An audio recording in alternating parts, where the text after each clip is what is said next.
طاقتور اور کمزور کا فرق، جس کی لاٹھی اس کی بھینس والی مثال، یہ تمام باتیں کرنل اکرام کیس میں مکمل فٹ آتی ہیں۔ جہاں تک ایک طرف ہے ریٹائرڈ کرنل اکرام اور ان کے ورثاء جنہیں تھانے میں بھی اپنی مرضی سے جانے کی اجازت نہیں، دوسری طرف ہے پنجاب کی افسر شاہی اور نوکر شاہی کے آقا چیف سیکرٹری۔ ان کے بارے میں مزید میں کیا کہوں، کہیں مجھے توہین چیف سیکرٹری نہ لگ جائے۔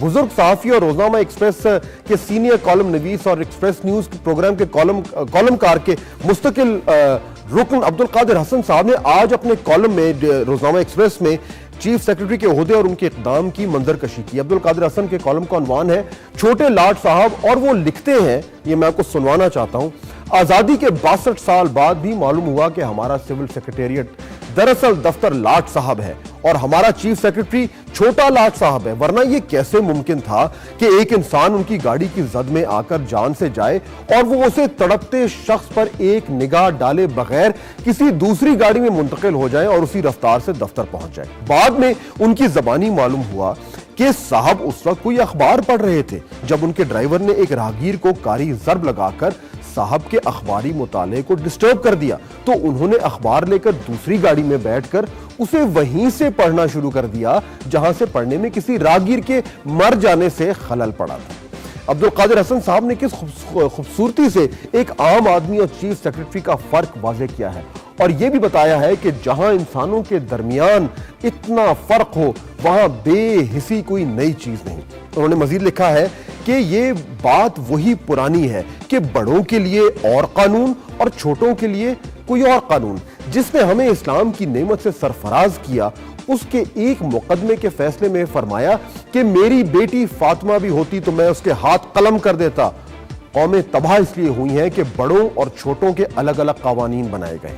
اس کے بعد ہم خلفائے راشدین کے دور میں قانونی مساوات کے ایسے نمونے دیکھتے ہیں جو دنیا نے بہت ہی کم دیکھے۔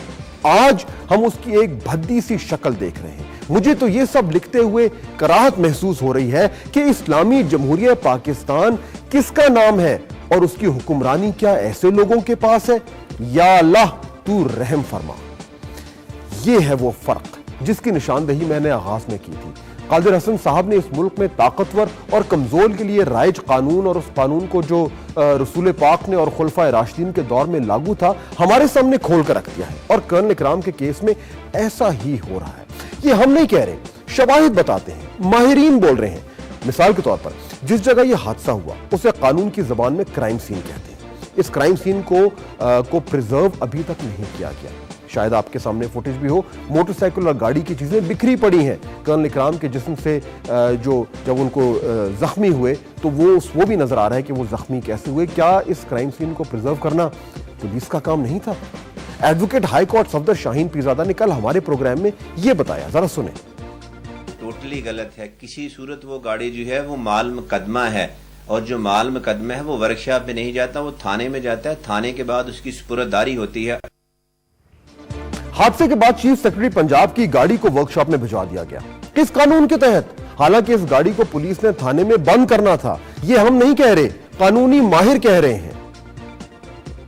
اس سین کو پریزرو کرے گی، وہاں ٹیپ لگا کے اس کو جتنی بھی جائے واردات پہ جو بھی چیزیں گری ہیں، جو چیزیں وہاں وقوع ہوا، اگر کوئی خون گرا اس سارے کو اکٹھا کرے گی، اس کے سیمپلز لے گی، اس کی تصویریں لے گی۔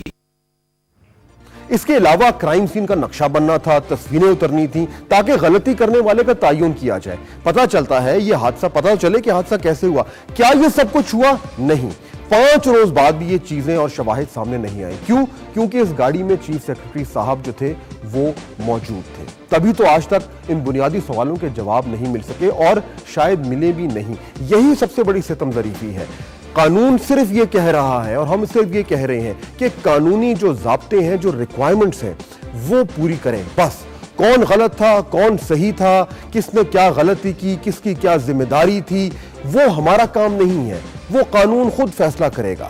لیکن ان سوالوں کا جواب ملنا چاہیے کہ جو بنیادی قانونی ریکوائرمنٹس تھیں وہ چیف سیکرٹری صاحب نے پوری کیوں نہیں کی، وہ پولیس نے پوری کیوں نہیں کی، اور اگر نہیں کی تو اس کی سزا کس کو ملے گی؟ ہم تو صرف یہ جاننا چاہتے ہیں، باقی کام قانون کا ہے۔ اور اب آخری بات،